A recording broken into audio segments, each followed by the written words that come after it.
അനുപമേ, bikini ധരിച്ച് കല്യാണം കഴിക്കുക അതൊരാളുടെ ആഗ്രഹമാണെന്നിരിക്കട്ടെ, അങ്ങനെ ചെയ്യുന്നതിൽ തെറ്റുണ്ടോ?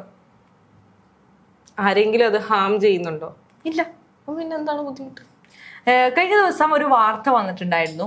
ബിക്കിനി ധരിച്ച ഒരു യുവതി ഒരു യുവാവിനെ കല്യാണം കഴിക്കുന്നതിന്റെ ഒരു ഫോട്ടോ. അത് ഭയങ്കരമായി സമൂഹ മാധ്യമങ്ങളിൽ വൈറലായിരുന്നു. പിന്നീട് അത് ഫേക്ക് ന്യൂസ് ആണെന്ന് അതെ. പക്ഷെ അതിന്റെ താഴെ വന്ന കുറച്ചധികം കമന്റുകൾ, അത് ആ കമന്റുകൾ കണ്ടപ്പോൾ ഞാൻ ചിന്തിച്ച ഒരു തോട്ടാണ്, ഇപ്പൊ ഒരു സ്ത്രീക്ക് ബിക്കിനി ധരിച്ച് കല്യാണം കഴിക്കണം എന്നൊരു ആഗ്രഹം ഉണ്ടെങ്കിൽ അത് അവർ ചെയ്യുന്നതിൽ ആർക്കാണ് ഇവിടെ പ്രശ്നം? കാണുന്ന കാഴ്ചക്കാർക്കാണ് പ്രശ്നം. അത് അവരുടെ പ്രശ്നം പരിഗണിച്ചുകൊണ്ട് അവരങ്ങനെ ചെയ്യാൻ പാടില്ലെന്ന് പറയാൻ സാധിക്കും? ഇല്ല, പറ്റില്ല. നമ്മളിപ്പോ ഈ സാരി ഉടുത്ത് കല്യാണം കഴിക്കുന്നു, മോസ്റ്റ് ഓഫ് ദ പീപ്പിൾ. നമ്മൾ അതിന്റെ കളർ ചൂസ് ചെയ്യുന്ന സമയത്തോ അല്ലെങ്കിൽ സാരിയിലുള്ള എന്തെങ്കിലും വർക്കുകൾ അതൊക്കെ, അല്ലെങ്കിൽ സാരീന്റെ മെറ്റീരിയൽ, ഇതൊന്നും ആളുകൾ വന്ന് അഭിപ്രായം പറയുന്നതിനനുസരിച്ചല്ല നമ്മൾ ചൂസ് ചെയ്യുന്നത്. അതുപോലെ പക്ഷെ അതൊരു സ്റ്റീരിയോ ടൈപ്പ് ആയിരുന്നു ഒരു കാലഘട്ടം വരെ. അതെ. ഇന്നും സാരി ധരിച്ചിട്ടാണ് നമ്മൾ കല്യാണം കഴിക്കുന്നത്. ആരെങ്കിലും ഒരു ധാവണി കൊടുത്ത് കല്യാണം കഴിച്ച് കണ്ടിട്ടുണ്ടോ? ശ്രദ്ധിച്ചില്ല. ഇപ്പൊ എനിക്ക് നോക്കാൻ പറ്റുന്നതിൽ 99.9% സാരിയാണ്. ഇനി ഒരാള് ഇപ്പൊ ചില ആക്ടേഴ്സിന്റെ ഒക്കെ കല്യാണത്തിന് നമ്മൾ ലെഹങ്കയൊക്കെ കാണാറുണ്ട്, ഒരു വെറൈറ്റിക്ക് ആ രീതിക്ക് നമ്മൾ കാണാറുണ്ട്. പക്ഷെ നമ്മൾ സാധാരണക്കാരെ കുറിച്ച് സംസാരിക്കുകയാണെങ്കിൽ ഇപ്പൊ ഒരു പെൺകുട്ടി കല്യാണത്തിന് ലെഹങ്ക പൊട്ടെ ഒരു ധാവണി ചുറ്റി വരികയാണെങ്കിൽ, അതല്ലെങ്കിൽ ഒരു പാവാടിയും ഷർട്ടും അല്ലെങ്കിൽ ഒരു ഉടുപ്പാവ അങ്ങനെ എന്തെങ്കിലും ഇട്ട് വരികയാണെങ്കിൽ അതിനെ ആക്സെപ്റ്റ് ചെയ്യാൻ നമ്മുടെ സമൂഹം ഇതുവരെയും തയ്യാറായിട്ടില്ല. അവരുടെ ഒരു ടിപ്പിക്കൽ വ്യൂ എന്ന് പറയുന്നത് കല്യാണമായാൽ സാരി ഉടുക്കണം. ഞാൻ സ്ത്രീയുടെ കാര്യമാണ് പറയുന്നത്. ഇപ്പൊ ഒരു പുരുഷൻ ജീൻസും ഷർട്ടും ഇട്ടിട്ട് വിവാഹവേദിയിൽ നിന്ന് കഴിഞ്ഞാൽ അവർ അംഗീകരിക്കില്ല. അവരുടെ സങ്കല്പത്തിലെ ഒരു മുണ്ട് ഷർട്ട്, അത് ഓരോ മതങ്ങൾക്കും അനുസരിച്ച് അത് മാറുന്നുണ്ടായിരിക്കാം. ഞാൻ ഹിന്ദു വെഡിങ്സിനെ കുറിച്ചിട്ട് ഞാൻ സംസാരിക്കുമ്പോൾ എനിക്കോട് മുണ്ടും ഷർട്ടും അല്ലാതെ വേറെ ഒന്നിനെയും അംഗീകരിക്കാൻ അവർ തയ്യാറല്ല. പക്ഷെ എന്തിനാണ് നമ്മൾ ഈ നാട്ടുകാരെ ബോധർ ചെയ്തുകൊണ്ട് നമ്മുടെ ഏറ്റവും സ്പെഷ്യലിസ്റ്റ് ഡേയിൽ നമ്മുടെ ഇഷ്ടങ്ങൾക്കല്ലേ നമ്മൾ വാല്യൂ കൊടുക്കേണ്ടത്? അതെ, തീർച്ചയായും. ഞാൻ മനസ്സിലാക്കുന്നത് ഇപ്പൊ അതിന് ഒരുപാട് മാറ്റം വന്നിട്ടുണ്ട് എന്നുള്ളതാണ്. ആളുകൾ ഈ ഒരുപാട് ആളുകളെ വിളിച്ചു കൂട്ടി, എന്താ പറയാ, അങ്ങനെ ഒരു വലിയ ക്രൗഡിനെയൊക്കെ വെച്ചിട്ടുള്ള ഒരു കല്യാണത്തിൽ നിന്നൊക്കെ മാറി കുറേ കൂടെ ബുദ്ധിപൂർവ്വം ചിന്തിക്കാൻ തുടങ്ങി. ഞാൻ എൻ്റെ വീട്ടിലെ കുറച്ച് പേർ എനിക്ക് വളരെ വേണ്ടപ്പെട്ട, അതെ, അതിന്റെ ആവശ്യമേ ഉള്ളൂ. ഒരു ലളിതമായ ഒരു ചടങ്ങിന്റെ ആവശ്യമേ ഉള്ളൂ. രണ്ടുപേര് അതും ഓരോരുത്തരുടെ പേഴ്സണൽ ചോയ്സ് ആണ്. അവര് വിവാഹം എങ്ങനെ നടത്തണം അത് അവരുടെ അൾട്ടിമേറ്റ്ലി അവരുടെ ചോയ്സ്. ആഘോഷിക്കുന്നവർ ആഘോഷിക്കട്ടെ, ലളിതമാക്കുന്നവർ ലളിതമാക്കട്ടെ, അത് അവരുടെ താല്പര്യമാണ്. നമ്മളോട് ചോദിച്ചോ? അവരില്ലല്ലോ. ഇല്ല, അത്രേ ഉള്ളൂ. അത്രേ ചിന്തിക്കാനുള്ളൂ. അല്ലെങ്കിൽ നമ്മൾ അതിന്റെ അങ്ങനെ ഒരു വീഡിയോ അല്ലെങ്കിൽ ഒരു പോസ്റ്റ് നമ്മൾ ഇൻസ്റ്റാഗ്രാമിൽ കാണുമ്പോൾ നമ്മൾ അതിനടിയിൽ പോയി കമന്റ് ചെയ്യുക, ഇതെന്താണ് ഒരു ലളിതമായി നടന്ന കല്യാണത്തിന്റെ അടിയിൽ പോയി ഇതെന്താണ് ഒരു ആഘോഷവും ഇല്ലല്ലോ എന്ന് നമ്മൾ കമന്റ് ചെയ്ത് കഴിഞ്ഞ് കഴിഞ്ഞാൽ, അല്ലെങ്കിൽ ഒരു ആഘോഷമായി നടന്ന കല്യാണത്തിന്റെ അടിയിൽ പോയി നമ്മൾ പറയാണ് ഇത് ലളിതമാക്കി നടത്തിയിരുന്നല്ലോ, ഈ പൈസ ഇത്രയും പൊട്ടിച്ച് തീർത്ത പൈസക്ക് ഒരു 2-3 കുട്ടികൾക്ക് പഠിക്കാനുള്ള കല്യാണത്തിന്റെ പ്രശ്നം കണ്ടതാണല്ലോ. അങ്ങനത്തെ കമന്റുകളൊക്കെ ഇട്ട് കഴിഞ്ഞാലും അവര് നമ്മളെ കമന്റ് നോക്കിയിട്ട് അവരത് പറഞ്ഞു നമുക്ക് ഇനി അങ്ങനെ കഴിക്കണ്ട, അങ്ങനെ അവരാരും പറയത്തില്ലല്ലോ. അവരവരുടെ താല്പര്യത്തിന് മുൻതൂക്കം കൊടുക്കും. അത് തന്നെയാണ് വേണ്ടത് എന്നാണ് ഞാൻ. തീർച്ചയായും നമ്മൾ ഈ കല്യാണങ്ങളുമായി ബന്ധപ്പെട്ട ഒരുപാട് ആചാരങ്ങളൊക്കെ ഉണ്ട്. എന്റെ ഒരു ഫ്രണ്ട് എന്നോട് പറഞ്ഞതാണ്, ഈ നീല കളർ സാരി ചുറ്റി കല്യാണം കഴിക്കാൻ പാടില്ല. അങ്ങനെ ഒരു കണ്ടീഷൻ അവരുടെ നാട്ടിലുണ്ട് അത്രേ. നീല കളർ സാരി ചുറ്റി കല്യാണം കഴിക്കാൻ പാടില്ല. എന്റെ മറ്റൊരു കൂട്ടുകാരൻ ഈ അടുത്ത് കല്യാണം കഴിച്ചു. വളരെ ലളിതമായി അനുഭവം, വളരെ ഇന്റിമേറ്റ് വെഡിങ് ആയിരുന്നു. അപ്പോ അത് കഴിഞ്ഞിട്ട് അന്ന് വൈകുന്നേരം ഈ ചെക്കന്റെ വീട്ടിലേക്ക് പെൺകുട്ടി വരുന്ന ആ ഒരു ചടങ്ങില് പൊതുവെ എല്ലാവരും പറയും കറുപ്പ് ഡ്രസ്സ്, ഈ മംഗളകരമായ കർമ്മങ്ങൾക്കൊന്നും കറുപ്പ് ഡ്രസ്സ് ഇടാൻ പാടില്ല, ഇത്തരത്തിലുള്ള ചടങ്ങുകൾക്ക് കറുപ്പ് ഇടാൻ പാടില്ല. പക്ഷെ ഇവനും ഈ പെൺകുട്ടിയും വന്നത് കറുപ്പ് ഡ്രസ്സിലാണ്. കറുപ്പ് ഡ്രസ്സാണ് രണ്ടുപേരും ഓപ്റ്റ് ചെയ്തത്. പക്ഷെ അതിനെതിരെ ഒരുപാട് പേര് സംസാരിച്ചു അവിടെ. എന്തുകൊണ്ട് ഇവർ കറുപ്പിട്ടു, ഈ ഒരു നല്ല ചടങ്ങിന് ഇവർക്ക് കറുപ്പിട്ടു? അവർക്ക് രണ്ടുപേർക്കും ഇഷ്ടപ്പെട്ട കളർ കറുപ്പാണ്. അപ്പൊ അവരുടെ ഒരു സ്പെഷ്യൽ മൊമെന്റിന് അവരെ ചൂസ് ചെയ്യുന്നതിൽ നമ്മൾ എന്താണ് തെറ്റ് പറയുന്നത്? നമ്മൾ എന്തിനാണ് ക്രൂശിക്കാൻ നിൽക്കുന്നത്? അതെന്താണെന്ന് വെച്ച് കഴിഞ്ഞാൽ മൊത്തത്തിൽ ഈ കാര്യങ്ങൾക്കൊക്കെ ഒരു മെയിൻ റീസൺ എന്ന് പറഞ്ഞു കഴിഞ്ഞാൽ സമൂഹത്തിൽ ഒരു ഇമേജ് ക്രിയേറ്റ് ചെയ്യപ്പെട്ടിട്ടുണ്ട് എല്ലാ കാര്യത്തിനും. നമ്മൾ ഈ ജോർജ് മാത്യു സാറിന്റെ അടുത്ത് സംസാരിച്ച പോലെ യക്ഷികളെല്ലാരും വെള്ള സാരി എടുത്തേ വരുള്ളൂ എന്ന് ചോദിച്ച പോലെയാണ്. നമ്മൾ ഈ പൊതുവെ എന്താ പറയാ, കല്യാണമാണെങ്കിൽ സാരി ഉടുക്കണം, പുരുഷനാണെങ്കിൽ കല്യാണത്തിന് മുണ്ടും ഷർട്ടും അല്ലെങ്കിൽ നമ്മൾ കണ്ട് പരിചയിച്ച വസ്ത്രങ്ങൾ അല്ലെങ്കിൽ അങ്ങനത്തത് ധരിക്കണം. അതിൽ എന്തെങ്കിലും ഒരു ചേഞ്ച് വന്നു കഴിഞ്ഞു കഴിഞ്ഞാൽ ആളുകൾക്ക് അത് അംഗീകരിക്കാൻ പറ്റില്ല. ഇവരെന്തിനാണ് ഇപ്പൊ അതൊക്കെ മാറ്റി കുറിക്കാൻ പോണത് തുടങ്ങിയ എന്താ പറയാ കമന്റുകൾ അല്ലെങ്കിൽ വിമർശനങ്ങൾ നമ്മൾ അതിനെ ഏറ്റുവാങ്ങേണ്ടി വരും എന്നുള്ളതാണ് മറ്റൊരു സൈഡ്. അതിനെ എന്താ പറയാ ബുദ്ധിപൂർവ്വം യുക്തിപൂർവ്വം അതിനെ കൈകാര്യം ചെയ്യാൻ അറിയുന്നവരാണെങ്കിൽ അത് അങ്ങനെ തന്നെ അവർ മൈൻഡ് ആഗ്രഹിച്ച ചെയ്യാതെ പോലെ ജീവിക്കുന്നവർക്ക് സമാധാനത്തോടെ സന്തോഷത്തോടെയും ജീവിക്കാൻ സാധിക്കും എന്നുള്ളതാണ്. ഈ ഇമേജുകളെ നമ്മൾ മാറ്റിമറിക്കാൻ മാറ്റുവിൻ ചട്ടകങ്ങളെ ചട്ടകങ്ങളല്ല, മാറ്റുവിൻ ചട്ടങ്ങളെ അതെ എന്നാണ് പണ്ടുള്ള ആൾക്കാരല്ല ഏതൊരു പ്രമുഖൻ പറഞ്ഞിട്ടുള്ളത്. അപ്പം അതുപോലെ നമ്മൾ ഈ ക്രിയേറ്റ് ചെയ്യപ്പെട്ട ചട്ടങ്ങളെ മാറ്റുമ്പോൾ ആളുകൾ അതിനെതിരെ ചട്ടുകങ്ങളുമായി വരും.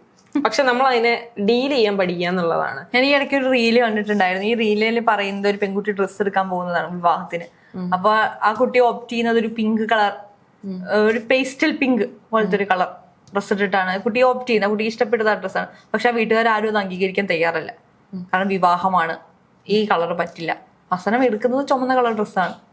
പണ്ട് കാലത്ത് ഒരു ട്രെൻഡാണത്. കല്യാണമായാൽ ചുമപ്പ്, പച്ച തുടങ്ങിയ ചില കടും കളറുകൾ ഓപ്റ്റ് ചെയ്യണം എന്നുള്ളതൊരു ട്രെൻഡാണ്. പക്ഷെ ഇന്നത് മാറിയിരിക്കുന്നു. ഒരുപാട് പേര് പേസ്റ്റൽ കളേഴ്സ് യൂസ് ചെയ്യുന്നവരുണ്ട്, അല്ലെങ്കിൽ ലൈറ്റ് കളേഴ്സ് യൂസ് ചെയ്യുന്നവരുണ്ട്, വൈറ്റ് ഡ്രസ് യൂസ് ചെയ്യുന്നവരുണ്ട്, അങ്ങനത്തെ ആൾക്കാരുണ്ട്. പക്ഷെ ചില ആൾക്കാരുടെ ഉള്ളിൽ ഇന്നും ആ ഒരു സാധനം അതിനെ മാറ്റാൻ സാധിച്ചില്ല. അതുകൊണ്ട് തന്നെ ഇവര് വേണ്ടാത്ത സ്ഥലത്തൊക്കെ പോയി അഭിപ്രായം പറഞ്ഞ്, നമ്മൾ ഒരു കല്യാണം ഉണ്ടായാൽ എന്തെങ്കിലും 100 അഭിപ്രായം ഉണ്ടാവും. പക്ഷെ അത് എന്താ പറയാ, അവരുടെ ഒരു മെന്റൽ ഹാപ്പിനെസിനെയും കൂടി ബാധിക്കുന്ന ഒരു കാര്യമാണ്. കാരണം അവർ അത്രയും സ്പെഷ്യലായി കാണുന്ന ഒരു ദിവസം, അവർ അത്രയും ഇഷ്ടപ്പെട്ട ഡ്രസ്സിൽ അണിഞ്ഞൊരുങ്ങി വരുമ്പോൾ നീ എന്തിനാടാ ഈ ഡ്രസ്സ് ഇട്ടെ, എന്തിനാ നീ ഈ ഡ്രസ്സ് ഇട്ടെ, എത്രത്തോളം നമ്മൾ അതിനെ മൈൻഡ് ചെയ്യാതിരുന്നാലും ഒരു ഘട്ടത്തിൽ നമ്മൾ ചിന്തിച്ചു പോകും, അത് ഇത്ര ബോറായോ, അത് വേണ്ടായിരുന്നോ, എന്തിനാണ് നമ്മൾ അതിനെ മുതിരുന്നത്. അതിനുള്ള സാമാന്യ ബോധം നമുക്ക് വേണ്ടേ.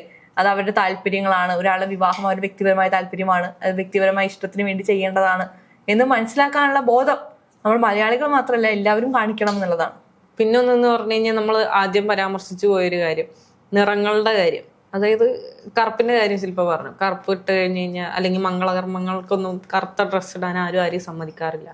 അതേപോലെ നേരത്തെ പറഞ്ഞല്ലോ നീല നിറം, നീല നിറത്തിലുള്ള വസ്ത്രം ധരിച്ച് കല്യാണം കഴിച്ചവരൊക്കെ വിവാഹമോചനത്തിലാണ് ആ ബന്ധം കലാശിച്ചതെന്നാണ് ഞാൻ അറിയാൻ പറ്റിയത്. എനിക്ക് അതിനെ കുറിച്ച് അന്വേഷിച്ചപ്പോ ആസ് പെർ ദ നോംസ് കല്യാണം കഴിച്ച എത്ര പേര് ഡിവോഴ്സ് ചെയ്തിട്ടുണ്ട്?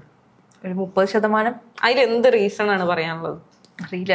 എല്ലാവർക്കും ഓരോ റീസൺസ് ആണല്ലോ. താർക്കികമായ റീസൺസ് ഉള്ളവരുണ്ട്, ഫിനാൻഷ്യൽ റീസൺസ് ഉള്ളവരുണ്ട്, മെന്റലി ഓക്കെ അല്ലാത്തത് കൊണ്ട് വേർപിരിയുന്നവരുണ്ട്. അവർക്ക് അവരുടേതായ റീസൺസ് ആണല്ലോ. അത് സാരിയുടെ കളർ കൊണ്ടും ഡിവോഴ്സ് ആവും ഞാൻ പ്രതീക്ഷിക്കുന്നില്ല. പിന്നെ എന്ത് കാര്യത്തിനാണ് ഈ സാധനം പൊക്കിക്കൊണ്ടുവരുന്നതെന്നാണ് എനിക്ക് ചോദിക്കാനുള്ളത്. അതറിയില്ല. അതിൽ ഞാൻ പറയില്ല, ചിലപ്പോൾ ഒരാള് ഒരു തമാശക്ക് പറഞ്ഞു വെച്ചൊരു കാര്യം പിന്നെ അത് സ്പ്രെഡായി സീരിയസ് ആവുന്ന ഒരു അവസ്ഥ നമ്മുടെ നാട്ടിലുണ്ട്. ചിലപ്പോൾ ഏതെങ്കിലും ഒരാള് വെറുതെ തമാശക്ക് പറഞ്ഞതായിരിക്കും, ഞാൻ നീരസാര ചുറ്റിയതുകൊണ്ട് ഞാൻ ഡിവോഴ്സ് ആയി. ചിലപ്പോൾ തമാശക്ക് പറഞ്ഞൊരു സ്റ്റേറ്റ്മെന്റിനെ പിന്നീട് ഒരു ആഗോള സ്റ്റേറ്റ്മെന്റ് ആക്കി മാറ്റുന്ന ഒരു ടെൻഡൻസി മനുഷ്യർക്കുണ്ട്. ഇപ്പോ ഇതുമായി ബന്ധമുള്ളതല്ല, മഞ്ജു മുരുകൻ അമ്പലത്തിൽ മഞ്ച് വെച്ച് കഴിഞ്ഞാൽ എന്താ, നമുക്ക് നമ്മൾ വിഷ് ചെയ്ത കാര്യങ്ങൾ, നമുക്ക് വേണ്ട കാര്യങ്ങൾ നടക്കുമെന്നാണ് വിശ്വാസം. ഉദ്ദിഷ്ട കാര്യങ്ങൾ സിദ്ധിക്കും, അതാണ് വിശ്വാസം. ഇതിലൊരു ശരിക്കും പറഞ്ഞൊരു കഥയുണ്ട്. ഏതൊരു കുട്ടിയെ അമ്പലത്തിൽ വന്നപ്പോൾ മഞ്ജു വെച്ച് അവിടെ എന്തോ പ്രാർത്ഥിച്ചു, അത് നടന്നു. അത് ബൈലക്ക് നടന്നതായിരിക്കാം, അല്ലെങ്കിൽ ആ കുട്ടിയുടെ പ്രാർത്ഥനയുടെ ഇതുകൊണ്ട് നടന്നതായിരിക്കാം, അതെന്തോ ആവട്ടെ. പിന്നീട് അവിടെ വരുന്ന എല്ലാവരും മഞ്ജു വെച്ച് പ്രാർത്ഥിക്കുക. അപ്പോ അത് റയറായ ഒരു ഇൻസിഡന്റ് ആണ്. അതിന് മുന്നേ അവിടെ ആരും മഞ്ജു വെച്ച് പ്രാർത്ഥിച്ചിട്ടില്ല. അതല്ലെങ്കിൽ ഈ കുട്ടി ഇതുകൊണ്ടാണ് ഈ കുട്ടി നടന്നതെന്ന് നമുക്ക് പറയാനും പറ്റത്തില്ല. പക്ഷെ പിന്നെ ഒരു ആചാരമായി മാറി, പിന്നെ അത് മഞ്ജുമുരുകനായി മാറി, പിന്നെ അവിടുത്തെ പ്രസാദം വരെ ഇപ്പൊ മഞ്ചാണ്. അപ്പോൾ ഒരാൾ തുടങ്ങി വെക്കുന്ന അല്ലെങ്കിൽ ഒരാൾ പറഞ്ഞു വെക്കുന്ന ഒരു സ്റ്റേറ്റ്മെന്റിനെ നമ്മൾ അങ്ങ് എടുത്തുകൊണ്ടുപോയി അതുപോലെ അത് വലുതാക്കി പെരുപ്പിച്ച് കാണിച്ച് പിന്നെ അതൊരു ആചാരമായി മാറുന്ന ഒരു ടെൻഡൻസി നമ്മുടെ സമൂഹത്തിലുണ്ട് എന്നുള്ളതാണ്. നമ്മൾ ഈ ചർച്ച ആരംഭിച്ചത് ബിക്കിനി ധരിച്ചുകൊണ്ട് വിവാഹം ചെയ്യുന്ന അല്ലെങ്കിൽ ആ ഒരു വീഡിയോ കണ്ടതിനെ പരാമർശിച്ചുകൊണ്ടാണ് നമ്മൾ ഈ വീഡിയോ സ്റ്റാർട്ട് ചെയ്തത്.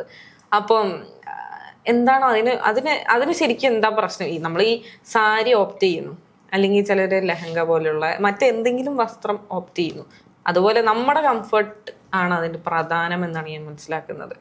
അത് ആളുകൾ അതിനെ എന്താ പറയാ, ഒരു പൊതുവേദിയിലാണോ ഇങ്ങനത്തെ എന്താ പറയാ ആഭാസം എന്നുള്ളതിനേക്കാൾ ഉപരി ഒരു എന്താ പറയാ, നമ്മളങ്ങനെ പുറത്തിട്ട് നടക്കുന്ന വസ്ത്രങ്ങളില്ലാതെ നമ്മുടെ ഇന്നർ വെയേഴ്സിനാണ് പൊതുവെ അതിനെ പറയുന്നത്.